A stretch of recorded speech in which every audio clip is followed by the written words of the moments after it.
여호와께서 모세에게 이르시되 그를 두려워하지 말라. 내가 그와 그의 백성과 그의 땅을 내 손에 넘겼나니 너는 헤스본에 거주하던 아모리인의 왕 시온에게 행한 것 같이 그에게도 행할지니라. 이에 그와 그의 아들들과 그의 백성을 다 쳐서 한 사람도 남기지 아니하고 그의 땅을 점령하였더라. 아멘. 대학에 입학하기 위해 수능을 치러야 하는 학생들은 본 시험인 수능에 앞서 정기적으로 모의고사에 응합니다. 모의고사를 통해서 내가 어떤 과목, 어떤 분야에 약점이 있는지를 파악하고 수능을 준비하는 동안 그 부분을 집중적으로 노력해야겠다 하는 수능 전략을 세우는데 도움을 줍니다. 뿐만 아니라 마치 수능을 보는 것처럼 실제 수능 시험장과 유사한 시험장 분위기 속에서 모의고사를 치르면서 수능 당일에 당황하지 않고 최대한 편안한 마음으로 시험에 임할 수 있게 해주는 일종의 예행 연습이라 할 수 있습니다. 이제 가나안 땅에 들어갈 날이 멀지 않은 이스라엘 백성들에게도 일종의 예행 연습이라고 할 수 있는 사건을 맞이하게 됩니다. 에돔 땅을 통과해서 가까운 길로 가나안 땅에 들어가지 못하고 멀리 돌아간다고 불평하다가 불뱀 사건으로 한바탕 소동이 벌어진 후에 이스라엘 백성들은 아모리 족속이 살고 있는 땅을 지나서 가나안을 향하게 되었습니다. 아모리 족속들이 살고 있는 땅 중에서 헤스본이라는 지역과 바산 지역을 통과해야만 했는데 이때도 모세가 헤스본 왕 시혼과 바산 왕 옥에게 우리가 그들의 밭이나 과수원에 들어가지 않고 물도 마시지 않겠으니 그냥 통행만 할 수 있도록 허락해달라고 요청을 합니다. 그런데 시혼과 옥 모두 이스라엘의 통행을 허락하지 않았을 뿐만 아니라 이스라엘과 전쟁을 하기 위해 달려들었습니다.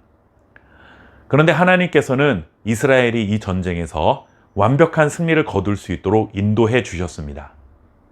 그런데 우리는 이 전쟁의 승리가 왜 중요한 것이었는가 하는 점을 기억해야 합니다. 이제 가나안 땅 근처까지 이스라엘이 도착했습니다.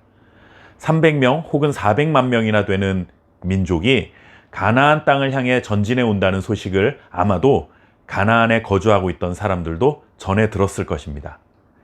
가나안 땅에 사는 민족들은 물론이고 그 주변에 거주하던 많은 민족들도 혹시라도 갑자기 자신들을 공격해 올지 모른다는 위기감을 느끼고 준비태세를 갖추었을 것입니다. 그런데 시온과 옥을 물리친 이 사건을 통해 하나님의 능력이 가나안 땅과 그 주변 민족들에게 확실하게 드러났습니다. 훗날 여리고성을 점령할 때 정탐꾼을 도왔던 기생 라합이 이런 고백을 합니다. 여호수아 2장 10절 말씀입니다. 이는 너희가 애굽에서 나올 때에 여호와께서 너희 앞에서 홍해물을 마르게 하신 일과 너희가 요단 저쪽에 있는 아모리 사람의 두 왕 시혼과 옥에게 행한 일, 곧 그들을 전멸시킨 일을 우리가 들었음이니라. 아멘. 홍해를 가르신 하나님의 능력, 그리고 시혼과 옥에게 행하신 하나님의 능력, 그 소문을 익히 듣고 있었다 하면서 하나님의 능력을 이방 여인이 인정하게 됩니다. 가나안 땅에 입성하려면 그 땅 원주민과 이스라엘 백성들은 전쟁을 치를 수밖에 없었습니다. 그런데 이 본격적인 정복 전쟁에 앞서 시혼과 옥을 멸하시는 사건을 통해 이스라엘은 예행 연습을 해본 것이죠. 정복 전쟁은 우리의 힘과 능력으로 이기는 것이 아니라 하나님의 말씀에 순종함으로 승리하게 될 것이라는 사실을 알려주신 사건입니다. 또한 싸움도 하기 전부터 이스라엘의 하나님에 대한 소문이 퍼지게 하셔서 이스라엘에 대한 두려움을 갖게 만드시고 전쟁에서 유리한 위치를 차지하도록 모든 것을 준비하고 계신 하나님의 놀라운 계획인 것입니다.